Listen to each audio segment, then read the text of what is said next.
What is happening, everybody? John Ryan and Bob Feckety here from IGN. Hey, everybody. And since Left 4 Dead 2 is free over the winter sale on Steam, we know a bunch of you probably picked it up, maybe for the first time, maybe not. But Bob and I have kind of been screwing around, going back through and playing it again. And a friend of ours brought to our attention this really, really cool mod that essentially turns a Left 4 Dead campaign into the Fire Temple section of Legend of Zelda: Ocarina of Time. Bob, what did you think of this? I thought it was a blast. It is incredible, to be honest. I mean, all the sound and all the music is there.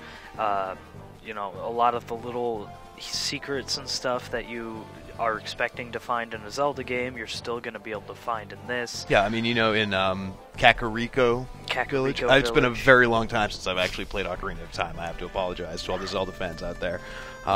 You know, you've got the store that you can go to. You've got Link's house. You can even find a little Gnome Chomsky type figurine of Link hanging out in the village. And of course, you can go into the windmill where they play my favorite song, the Song of Storms. Oh, it's such a good song. Zelda. It's beautiful.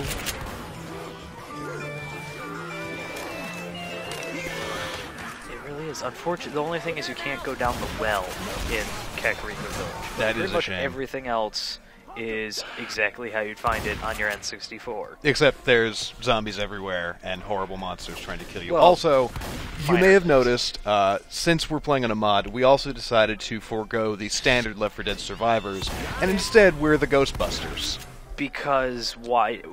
Do you not want Ghostbusters in Zelda? Bob, I think the appropriate question is, who are you going to call? Ghostbusters. Exactly, Ghostbusters. So Bob here is Pete Venkman, and I am the lovable yet incredibly stupid Race Dance. So you've got this excellent little Kakariko village in the very beginning, and then you actually trek all the way up Death Mountain, where you can find the entrance to the Goron City, even though it's got this cool little Walking Dead reference where they've barred it over and they spray painted "Don't Open, Dead Inside" across the way. And the whole time you're going, you'll be facing not only zombie hordes like you usually do in a Left 4 Dead campaign, but you've also got boulders rolling down after you, and you know, fire bombs and everything exploding around you. And the various Zelda enemies that you see pop up that are actually in the mod, and they will hurt not? you, and you will have to kill them. Only instead of, you know, swords, you have to use shotguns. I think my favorite reappropriation has to be the propane tanks being turned into bombs that then have like a countdown timer and fuse on them. That was really cool. If you take a bomb and throw it, it won't just explode, though you do have to shoot it to get it to... I think I'm going to go with the Cerulean Shield as a melee weapon. That is very nice. I think that was most excellent. So anyways, we'll show you a little bit more of this, and we'll also show you how to download it at the end of the video here. So once you make it to the top of Death Mountain, you can actually enter the Fire Temple, and they've got almost the entire thing recreated verbatim as it was in Ocarina. Reload! You know, you've got the first couple levels with the moving platforms. And I think my personal favorite thing about this mod overall, instead of your go-to tanks, because all the other special infected are still the same. You know, you've got your chargers, your spitters, your boomers, whatever. Smokers, hunters, whatever. But the tanks are really well done, because instead of being, you know, the giant mutated-looking tank, they're Gorons. Yeah, and the thing is that they're Gorons. They're different Gorons. There are different like special abilities that each one has. There's this one that like it's called like the Gravity Goron, and it would suck everybody towards it if you were nearby it. There was the Freezer or the Ice Goron, which would cause you to stop moving if it got too close to you.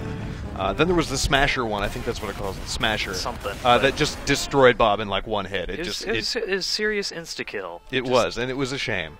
It was a shame. I'm also really glad to say that during the finale, which is the boss fight from the Fire Temple, which is, what the hell was that thing's name again? Volvigia. That sounds dirty. During the boss fight, one of those showed up, and I killed it in like 4 shotgun blasts in the face. I was really proud of myself. Yeah, I also love how you have to get the Megaton Hammer. Anyone familiar with the Fire Temple here would know that you have to get the Megaton Hammer to advance. They kept the Fire Maze, which ended up being a miserable pain for us. horribly. I will say this. If you're going to play this, which we highly recommend you do, because it's really cool, make sure you're not playing with bots. Because Bob and I had 2 bots with us, Egon, who is Rochelle, which was really funny to see Harold Ramis talking like a southern black girl, and then our Winston. Bots are no good to you on this once you get past like the first stage, because there's boulders, there's... keep walking into the environmental traps, and they'll keep dying. Over and over and over again.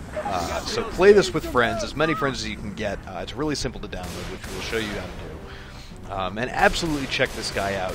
It's by a modder named NicNack, and massive, massive, well done golf clap. Props to him, sir. A+ all around. Indeed. All right, so let's say you want to go home and check this out, or you want to do it right now if you're already at home. If you are, you're very lucky. It's super easy to add a mod to a Steam game. Just go to the link, which we've got in the description here for both the map and the Ghostbusters skins, because they're awesome.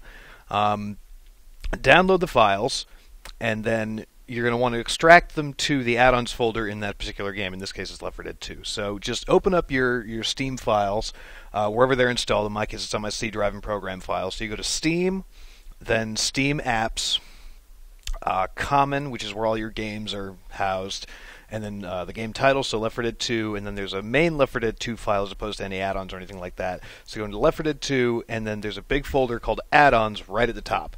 And just copy or extract your mod files directly to that folder, and then go ahead and boot up your game. They'll already be there. And from the main menu in Left 4 Dead, there is an Add-ons menu. Go ahead, activate whatever you want in that. In my case, it was Ghostbusters and the Death Mountain map pack, and then boot yourself up and you're ready to go. Definitely experiment with this if you feel comfortable doing it, because there's a lot of great mods out there. For example, I can make all of the survivors Hunk from the Resident Evil series, and I can turn all of the infected into stormtroopers, which is actually really satisfying, and might be my second favorite mod next to the Zelda one. So anyways, yeah, that'll do it. And for all of your other needs for video games, be they Left 4 Dead mods or otherwise, you know where to keep it locked, Bob, don't you? I think so. Do you? Remind us one more time. Oh, that's IGN. Bye, everybody.